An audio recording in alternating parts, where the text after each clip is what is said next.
Cricket అకాడమీకి వెళ్లకుండా cricketer ఎలా అవ్వాలో ఈ వీడియోలో తెలుసుకుందాం.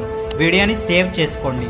అకాడమీకి వెళ్లకుండా క్రికెటర్ అవ్వాలంటే మీరు చేయాల్సిన స్టెప్స్ ఇవే. ఫోర్త్ స్టెప్ చాలా ఇంపార్టెంట్, మిస్ అవ్వకండి. నెంబర్ 1, బేసిక్స్ బాగా నేర్చుకోవాలి. ప్రతిరోజు ప్రాక్టీస్ చేస్తూ ఉండాలి. ఇలాంటి బేసిక్స్ అండ్ టెక్నికల్ స్కిల్స్ ఫ్రీగా టీచ్ చేసే ఛానల్స్ యూట్యూబ్లో చాలా ఉన్నాయి. అవి చూసి మీరు ప్రాక్టీస్ చేస్తూ ఉండాలి. నెంబర్ 2, ఎక్కువ మ్యాచెస్ ఆడుతూ ఉండాలి అండ్ ఆ మ్యాచెస్లో మీ పెర్ఫార్మెన్స్ని రికార్డ్ చేసుకుంటూ ఉండాలి.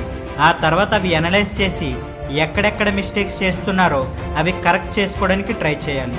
నెంబర్ 3, ఎప్పుడు ఫిట్గా ఉండాలి. మీకు ఆపర్చునిటీ ఎప్పుడు ఏ వేలో వచ్చినా రెడీగా ఉండాలి. నెంబర్ 4, అప్పుడప్పుడు డిస్టిక్ లెవెల్లో అండ్ స్టేట్ లెవెల్లో ఓపెన్ ట్రయల్స్ అవుతూ ఉంటాయి. ఆ ట్రయల్స్కి వెళ్ళి మీరు పెర్ఫామ్ చేయగలిగితే మిమ్మల్ని సెలెక్ట్ చేసే ఆపర్చునిటీస్ ఉంటాయి. ఆ సెలక్షన్స్లో మీరు అకాడమీ నుంచి వచ్చారా లేదా అన్నది చూడరు, మీకు స్కిల్ ఉందా లేదా అన్నది మాత్రమే చూస్తారు. సో అక్కడ మీరు పెర్ఫామ్ చేయగలగాలి. ఈ స్టెప్ కానీ మిస్ అయితే ముందు 3 స్టెప్స్ కరెక్ట్గా చేసినా వేస్ట్. ఎందుకంటే అకాడమీకి వెళ్లకుండా క్రికెటర్ అవ్వాలంటే ఇలాంటి ఓపెన్ ట్రయల్స్కి అటెండ్ అవ్వాలి. అలాంటి ట్రయల్స్ జరిగేటప్పుడు మన పేజ్లో అప్డేట్ చేస్తూ ఉంటాను. సో అవి మిస్ అవ్వకుండా ఉండడం కోసం మన పేజ్ని ఫాలో చేయండి. అండ్ నెక్స్ట్ ఏ టాపిక్ పై వీడియో చేయాలో కామెంట్ చేసి క్రికెటర్ అవ్వాలనుకుని మీ ఫ్రెండ్స్కి వీడియోని షేర్ చేయండి.